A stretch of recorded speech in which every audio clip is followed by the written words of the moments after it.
Nova Scotians have a history that is forever tied to the sea.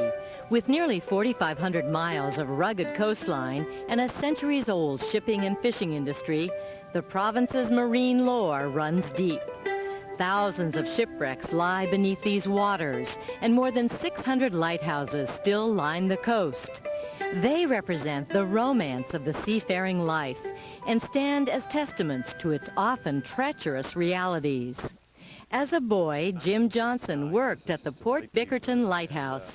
My job was to assist the lightkeeper, that is, to keep the horns blowing when it was foggy and keep the lights lit when the sun set. And it had a certain magic to it. It was isolated, yet I was in touch and tune with the environment around me. It was just a wonderful experience. I just look back with nostalgia at those days and enjoyed it so much. Several years ago, the Port Bickerton Light was replaced by an automated unit and was slated to be sold. Local townsfolk, afraid the light would fall into disrepair, organized to save it. Today, the community runs the fully restored light as an information center about Nova Scotia's lighthouse history. Helen Kaiser played a key role in the community's efforts. We want to be able to teach our children and our grandchildren and future generations, I guess, about lighthouses from the beginning, why they were and the humane aspect of them, how the lightkeepers saved many, many lives.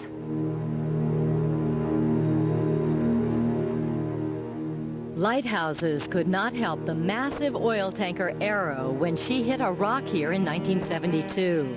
Badly damaged, the ship spilled nearly 2 million gallons of oil. It was one of the world's first major oil spills, and no one really knew how to deal with it. Well, this was a disaster. One can imagine 2 million gallons of oil spreading its sort of sticky path across the coastline and around the shores and into the bays and coastal inlets. Needless to say, we didn't know how to really address that problem for the simple reason we never had the experience. Within a week of running aground, the Arrow split in two and sank to the bottom of the sea. Now, 25 years later, we decided to go and have a look.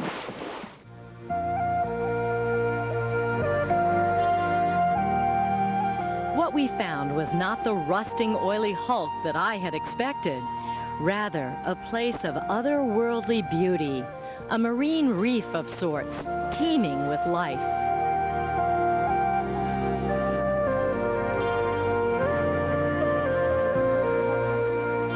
You can try to manipulate Mother Nature and you can try to make things work your way in terms of the environment we live in, but Mother Nature will always persevere. Rather than just have a huge hulking mass on the bottom, Mother Nature has created an undersea landscape of fish and just beauty.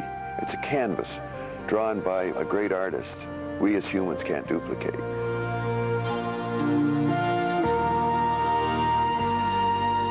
In the end, the story of Nova Scotia is the story of its people and the sea.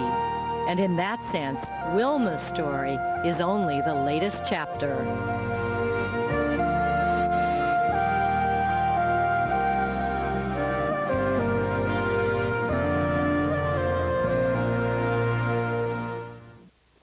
So you made a friend.